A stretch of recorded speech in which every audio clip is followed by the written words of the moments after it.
Hey guys, আসসালামু আলাইকুম। সকলে কেমন আছেন? আলহামদুলিল্লাহ অনেক ভালো আছি আমি। তো আজকে আসলাম আর কি, আজকে তো এসএসসি পরীক্ষা শুরু। যে যারা এসএসসি পরীক্ষা দিবা ভাই বোন, তোমাদের জন্য দোয়া রইল মন থেকে। তোমরা সুন্দর করে পরীক্ষা দাও। কিছু কথা বলতে আসলাম আর কি।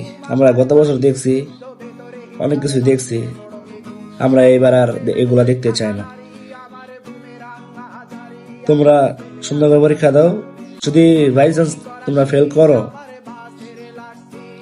কখনো খারাপ কোনো পথ পাইছে নিও না। ঠিক আছে, ফ্যামিলির দিক তাকায়া তুমি আবার দাঁড়াও। কখনো নিজের ক্ষতি করো না। অনেক ছেলে মেয়ে আছে যে পরীক্ষার পর রেজাল্ট দিবে, রেজাল্ট দেখে অনেক কাজ ছেড়ে যায়, ভুল একটা সিদ্ধান্ত নিয়ে নেয়। তো এই কাজটা তোমরা ভুলেও করো না। বাবা মায়ের দিকে তাকিয়ে তো ভালো থাকবা। আজ দেখ পরীক্ষা শুরু, সবাই সুন্দর মতো পরীক্ষা দাও। ঠিক আছে, সবাই ভালো থাকো।